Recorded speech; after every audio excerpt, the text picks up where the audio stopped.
रोज देवपूजा करणाऱ्यांनी नक्की बघा, देव खरंच तुमची पूजा स्वीकारतोय का? मित्रांनो, देवपूजा रोज करत असाल, देवपूजा रोज करता, पण देव तुमची पूजा स्वीकारतात की नाही हे कसं ओळखाल? हा प्रश्न आज जवळजवळ प्रत्येक भक्ताच्या मनात कुठेतरी असतोच. कारण आपण दिवा लावतो, अगरबत्ती पेटवतो, मंत्र म्हणतो, आरती करतो, पण तरीही आयुष्यात काही अडलेलं वाटतं, शांतता मिळत नाही, कामे रखडलेलीच राहतात आणि मग मनात प्रश्न येतो की माझी पूजा देवापर्यंत पोहोचते का? देव ती स्वीकारतोय का? म्हणूनच आजचा हा व्हिडिओ शेवटपर्यंत ऐका, कारण यात कोणताही अंधविश्वास नाही. हे काही संकेत आहेत जे देव स्वतः तुम्हाला देत असतात, पण आपण ते ओळखू शकत नाही. श्री स्वामी समर्थ मित्रांनो, सर्वात आधी एक गोष्ट लक्षात ठेवा, देव तुमची पूजा स्वीकारतात की नाही याचा निर्णय देव कधीही शब्दात देत नाही, ते संकेतातून देतात. आणि हे संकेत इतके साधे असतात की आपण त्यांना रोज अनुभवतो, पण त्याकडे लक्ष देत नाही. पहिला आणि सर्वात महत्त्वाचा संकेत म्हणजे देवपूजा संपल्यानंतर मनात येणारी शांतता.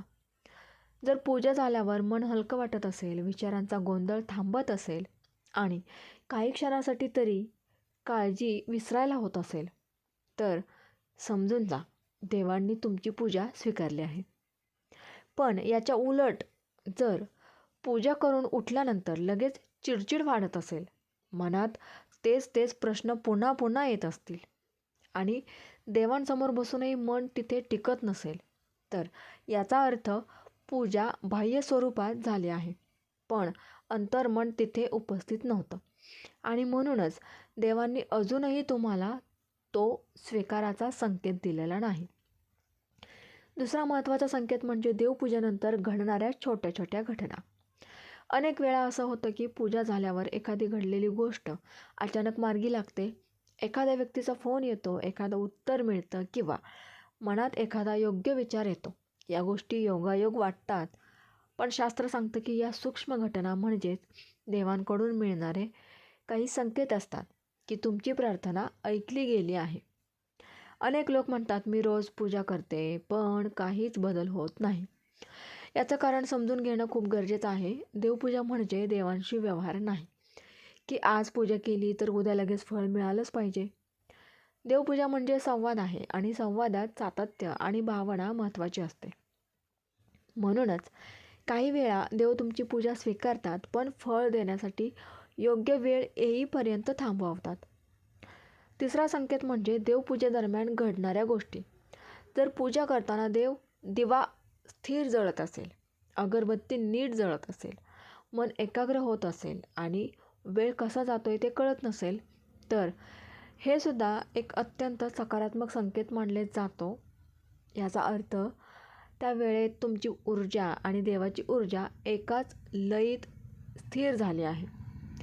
पण जर पूजा करताना सतत व्यत्यय येत असतील, मन अस्वस्थ असेल किंवा चुकूनही चिडचिड होत असेल, तर याचा अर्थ पूजा करायची सवय आहे पण भाव नाही आणि भावाशिवाय केलेली पूजा देव स्वीकारत नाही, हे शास्त्रात स्पष्ट सांगितले आहे. चौथा संकेत म्हणजे स्वप्नांमधून मिळणारे इशारे. अनेक वेळा पूजा नियमित झाल्यावर देव वेगवेगळ्या प्रकारे स्वप्नांतून संकेत देतात. ते थेट देव दिसण्याच्या रूपात असतीलच असं नाही. कधी एखादं मंदिर दिसतं, कधी पाणी दिसतं, कधी दिवा दिसतो. हे सर्व प्रतिकात्मक संकेत असतात की तुमची पूजा स्वीकारली गेली आहे आणि मनाच्या पातळीवर प्रक्रियासुद्धा सुरू झाली आहे. पाचवा आणि महत्त्वाचा संकेत म्हणजे देवपूजेनंतर तुमच्या वागण्यात होणारा बदल. जर पूजा सुरू केल्यानंतर तुमचं बोलणं थोडं शांत असेल, राग कमी झाला असेल किंवा नकारात्मक विचार हळूहळू कमी होत असतील, तर हा सर्वात मोठा पुरावा आहे की देव तुमची पूजा स्वीकारत आहे. कारण देवपूजेचा पहिला परिणाम हा अंतर्गत बदल असतो, बाह्य बदल नंतर दिसतो. आता हे लक्षात आलं असेल की देव तुमची पूजा स्वीकारतात की नाही हे बाहेरच्या चमत्कारात नाही, तर तुमच्या आत होणाऱ्या बदलात दिसतं. आता आपण पाहणार आहोत देवपूजा स्वीकारली गेली नाही याचे काही संकेत. जे स्पष्ट संकेत कोणते आहेत? कोणत्या चुका केल्यामुळे देव दूर राहतात आणि पूजा असूनही फळ मिळत नाही. ह्यासाठी पुढे व्हिडिओ व्यवस्थित नक्की ऐका.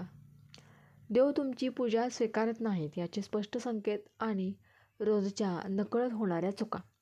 आता ते संकेत समजून घेणार आहोत, जे खूप कठोर वाटतात पण सत्य असतात. कारण देव तुमची पूजा स्वीकारत नसतील तर तेही काही चिन्हांमधूनच कळते. आणि ही चिन्हे ओळखली नाहीत तर माणूस वर्षानुवर्षे पूजा करत राहतो, पण फळ मिळत नाही. सर्वात पहिला आणि ठळक संकेत म्हणजे देवपूजा करताना सतत कंटाळा येणे. जर तुम्हाला रोज पूजा करावी लागते म्हणून तुम्ही करत असाल, मनातून ओढ नसेल आणि देवासमोर बसायची वेळ आली की दुसऱ्या गोष्टी आठवत असतील, तर हा सुद्धा संकेत आहे की पूजा सवय झाली आहे, साधना नाही. आणि अशा पूजेला देव कधीच स्वीकारत नाही. दुसरा संकेत म्हणजे देवपूजा करताना मनात सतत तक्रारींचा पाढा सुरू असणे. देवा, हे मिळत नाही, ते होत नाही, अमुक त्रास आहे, तमुक अडचण आहे, अशा शब्दांनी पूजा भरलेली असेल तर देव तुमच्यापासून थोडे दूर राहतात.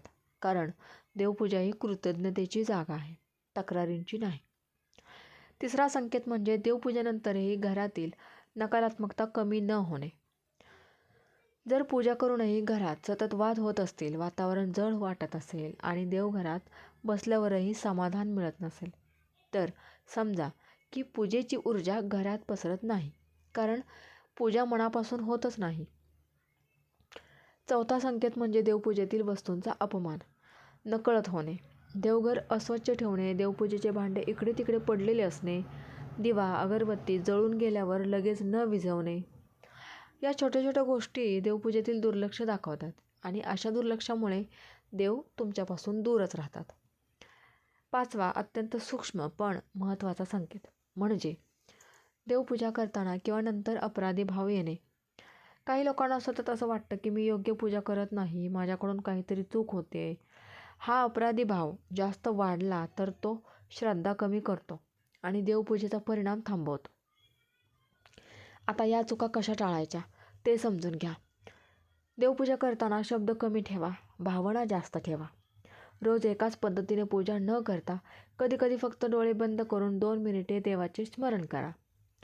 कारण देवांना कर्मकांडापेक्षा भावना जास्त प्रिय असते. महिलांनी विशेष लक्ष ठेवण्यासारखी गोष्ट म्हणजे देवपूजा करताना घरातील ताणतणाव देवासमोर नेऊ नका. आधी 2 खोल श्वास घ्या, मन शांत करा आणि मगच देवासमोर बसा. कारण अस्थिर मनाने केलेली पूजा देव स्वीकारत नाही. तुम्हाला हे स्पष्ट समजले असेल की देव स्वीकारत नाही तुमची पूजा. याची कारणे बाहेर नाहीत, ती आपल्या आत आहेत.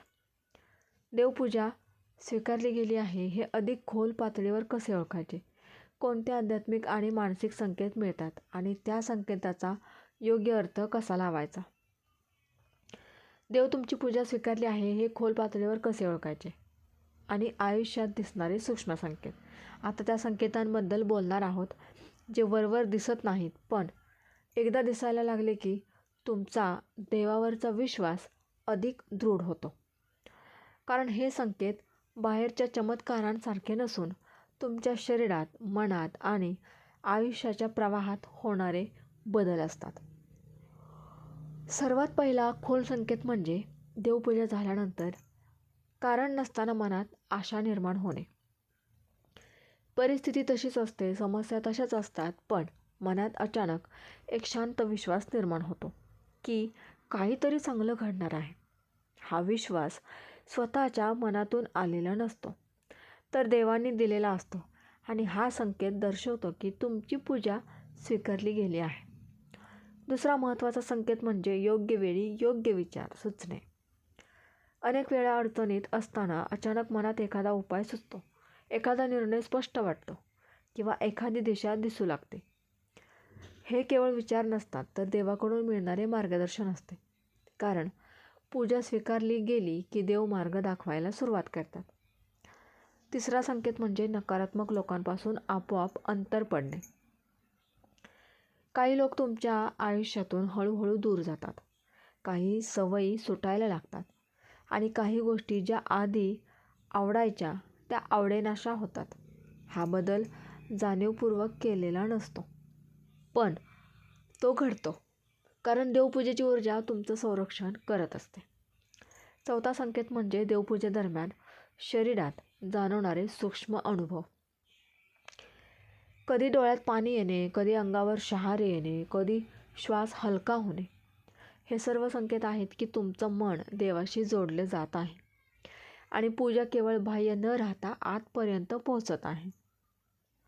पाचवा आणि अत्यंत महत्त्वाचा संकेत म्हणजे आयुष्यातील अडचणींचं स्वरूप बदलणे.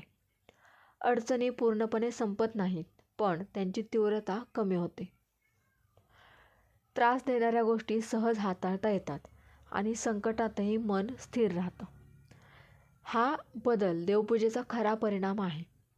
अनेक लोक विचारतात की पूजा स्वीकारली असेल तर लगेच पैसे येतील का? समस्या सुटतील का? याचं उत्तर स्पष्ट आहे. देवपूजा स्वीकारतात तेव्हा आधी माणसाला मजबूत करतात, कारण कमजोर मनाला दिलेली सुख टिकत नाही. म्हणून देव आधी तुमचं अंतर्मन मजबूत करतात. देवपूजा स्वीकारली गेली आहे याचा आणखी एक संकेत म्हणजे देवघराकडे आपोआप ओढ निर्माण होणे. कोणीतरी सांगत नाही तर देवघरात बसावंसं वाटतं, दिवा लावावा वाटतो आणि त्या वेळेचं भान राहत नाही. ही ओढ जबरदस्तीची नसते, ती नैसर्गिक असते. हे स्पष्ट झालं असेल की देवपूजा स्वीकारतात तेव्हा त्याचा पहिला परिणाम तुमच्या आत दिसतो आणि हाच बदल पुढे जाऊन बाह्य आयुष्य बदलतो. पुढील अंतिम भागात आपण पाहणार आहोत पूजा स्वीकारली गेल्यानंतर तुमच्या कोणत्या गोष्टी नक्की कराव्यात, कोणत्या टाळाव्यात आणि पूजेचं पूर्ण फळ कसं मिळवायचं. पूजेचे पूर्ण फळ कसे मिळवायचे, लक्ष्मी कशी प्रसन्न होते आणि घरात पैशांचा मार्ग कसा मोकळा होतो. आपण त्या गोष्टींबद्दल बोलणार आहोत ज्या केल्या तरच देवपूजेचे पूर्ण फळ मिळते, अन्यथा पूजा स्वीकारली गेली तरी तिचा लाभ अर्धवटच राहतो.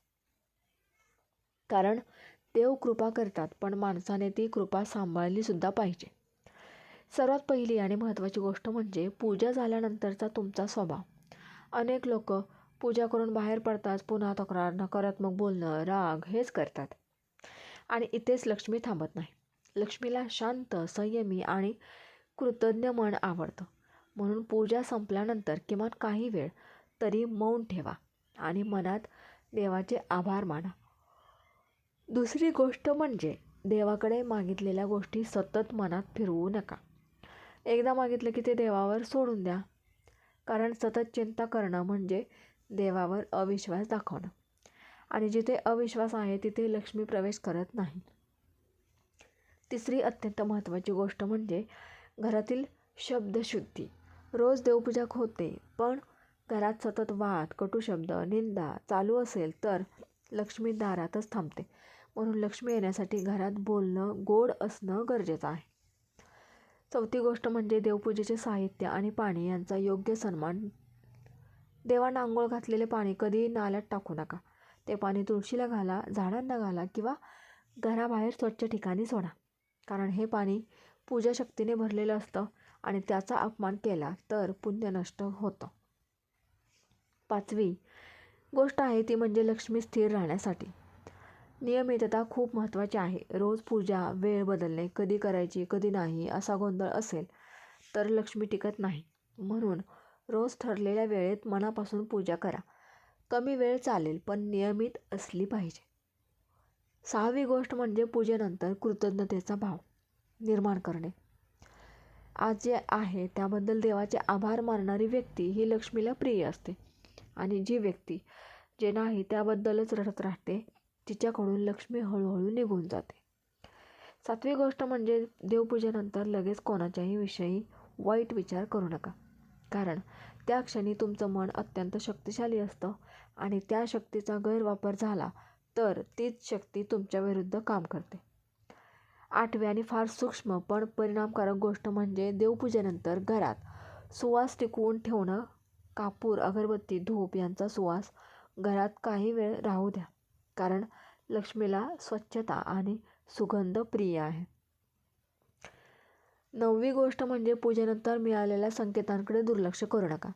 एखादी कल्पना सुचली, एखादा फोन आला, एखादी संधी दिसली तर ती देवाची कृपा समजून कृती करा, कारण लक्ष्मी केवळ पूजा करणाऱ्यांकडे नाही तर कृती करणाऱ्यांकडे स्थिर होते. 10वी आणि शेवटची गोष्ट म्हणजे देवपूजा म्हणजे फक्त मागणं नसून स्वतःला शुद्ध करणं आहे. जेव्हा तुमचं मन शुद्ध होतं तेव्हा तुमचं घर, तुमचं कर्म आणि तुमचं नशीब शुद्ध व्हायला लागतं आणि मग पैशाचे मार्ग आपोआप मोकळे होतात.